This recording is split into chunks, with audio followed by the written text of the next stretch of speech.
સુરતના કતારગામમાં નાસીનગરમાં કથિત નકલી ડિમોલેશનના 9 દિવસ બાદ પણ આ કાર્યવાહી કોના દ્વારા કરાઈ તેનો કોઈ ફોડ ન પડતા વિવાદ વકર્યો છે।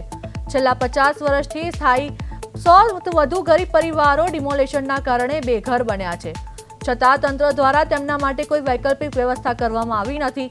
આ પીડિત પ્રજાને ન્યાય અપાવવા માટે હવે કોંગ્રેસના નેતાઓ મેદાને આવ્યા છે।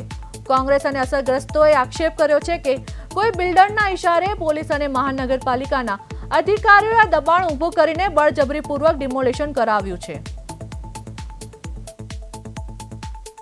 ગુજરાતના ઇતિહાસમાં સુરતમાં એટલે કે નકલી સૌથી મોટું જે નકલી ડિમોલેશન છે, કથિત રીતે ડિમોલેશન કરવામાં આવ્યું છે કતારગામ ઝોનમાં, અને જે પ્રકારનો આખો મામલો છે તે વધુ પેચીદો થતો જાય છે, કારણ કે ડિમોલેશન કર્યું કોણ તે આજ સુધી ખબર નથી પડી અને અનેક લોકો એટલે કે 100 કરતાં વધુ લોકો બેઘર થયા છે, રસ્તા ઉપરથી આવે છે।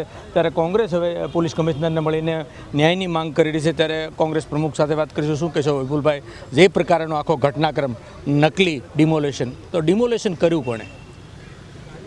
આ વડાપ્રધાનનો પોતાનો ગૃહ રાજ્ય કહેવાય અને અહીંયાના ડેપ્યુટી સીએમ જે માઇનોરિટી કોટાના ડેપ્યુટી સીએમ છે, અને અહીંયા માઇનોરિટી એટલે મુસ્લિમ સમૂહ પર જે રીતનો દબાણ અને એમના ઘરો લૂંટી લીધા છે, 100 જેટલા ઘરો, અને ઘર લૂંટી અને એના ઉપર બુલડોઝર ચલાવી દેવાનું આ સરેઆમ કૃત્ય થયું છે। તે ગેરકાયદેસર કોઈ પણ સરકારી પ્રક્રિયા કર્યા વગર આ જે લૂંટ થઈ છે એ બાબતસર ત્યાંના લોકોએ 112 પર વારંવાર ફરિયાદ કરી, પણ એ ફરિયાદ પણ કોઈ એના ઉપર કોઈ કાર્યવાહી નહીં કરી। તેમજ કોર્પોરેશન કમિશનરને મળવા જતાં તેઓએ કીધું કે આ ડુપ્લિકેટ છે, એટલે ડુપ્લિકેટ લોકો એટલે દિવસના ખુલ્લેઆમ હથિયાર, દંડા, અસામાજિક તત્વો, જે બિલ્ડરોના માણસો, પોલીસો જે આવી અને આ લોકો ઉપર લૂંટ ચલાવી ગયા, એમના ઘર તોડી ગયા। તેના ઉપર સુરત શહેર એટલે ગુજરાતની અંદર સુરત શહેરમાં જંગલ રાજ ચલાવી, પણ 10 દિવસથી 8 દિન સુધી કોઈ પણ કાયદાકીય કાર્યવાહી નહીં કરી, કોઈ પણ કર્મચારી કે કોઈ પણ અસામાજિક તત્વોને નહીં પકડી।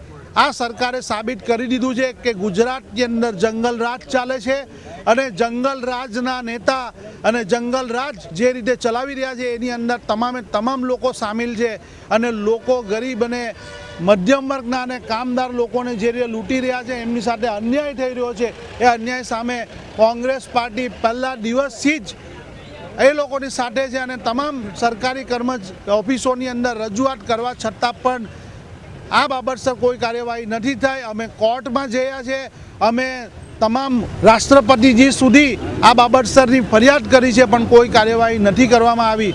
હવે કોંગ્રેસ આ બાબતસર આંદોલન કરશે અને આ લોકોને ન્યાય અપાવવા માટે લડત ચલાવશે। બિલકુલ, આપણે કોર્પોરેટર સાથે પણ વાત કરીશું। શું કહેજો, આટલા દિવસ થયા છતાં પણ આ નકલી ડિમોલેશનમાં હજી કોઈ નિવેડો ન થયો, હવે શું માંગ કોંગ્રેસની? 30 મે, 31 મે અને 1 તારીખે સમગ્ર તંત્રએ જે સોપારી લઈને ગરીબ લોકોને ઘર વિહોણા કર્યો છે, એના વિશે આજે 10મો દિવસ છે। સમગ્ર સુરત, ગુજરાત અને ભારત જાણી ગયું છે કે કોણ હતા, કોણે આટલું ષડયંત્ર કર્યું અને કોણે સોપારી લીધી। હવે એ વાત કરવાની જરૂર નથી। હવે એ જરૂર એ છે કે આ 10-10 દિવસથી રસ્તા પર બેઠેલા ત્યાંના રહીશો, જે 106 ઘરોના લોકો છે, આશરે 1500 લોકોને ખાવાનું નથી, પીવાનું નથી, રહેવાનું નથી, માથે છત નથી। માનવતાના ધોરણે પણ આ લોકો કંઈ કરતા નથી। આ લોકો એકબીજાને ખો આપવામાં જ બેઠા છે કે એસએમસીએ ડિમોલેશન કર્યું કે નહીં કર્યું, ડિમોલેશન કર્યું કે ડિમાર્કેશન કર્યું, એ રમત રમી રહ્યા છે। નોર્થ ઝોન આવી હતી કે સેન્ટ્રલ ઝોન આવી હતી, એટલે આ રમતો બંધ કરો। લોકો જાણી ગયા કે તમારે બિલ્ડરો પાસેથી સોપારી લઈને ગરીબોને ઘર વિહોણા કર્યા છે। જો આ લોકો કંઈ પગલાં નહીં ભરે તો અમે સુરત શહેર કોંગ્રેસના પ્રમુખ મહત્વની વાત છે કે જે રીતનો આખો કથિત મામલો છે અને જે રીતની આખી ઘટનાક્રમ એટલે કે જે રીતે નાસીનગરમાં જે કાસા પાકા મકાનો 100 કરતાં વધુ લોકો છે તે બેઘર, અને એ પણ ધોળે દિવસે નકલી ડિમોલેશન, અને કમિશનર સુધીમાં જે રીતે આરોપ લાગી રહ્યા છે, એટલે ક્યાંક ને ક્યાંક જે નાગરાજન કમિશનર તેમણે પણ આમાં કાળા હાથ કર્યા છે, અથવા તો ક્યાંય ને ક્યાંય જે બિલ્ડરો પરની પણ જે છે કે બિલ્ડરોના માણસોએ કરાવ્યું છે, તો ચોક્કસથી આની તપાસ થવી જોઈએ। પરંતુ આખરે 100 કરતાં વધુ અત્યારે જે ઘરના પરિવારો છે તે બેઘર બન્યા છે। ત્યારે જોવું રહ્યું કે આગામી દિવસોમાં આ મામલે કેવો વળાંક છે તે આવે છે। કેમેરામેન અજય કુમાર સાથે અરવિંદ રાઠોડ, પ્રદેશ 24 ગુજરાતી।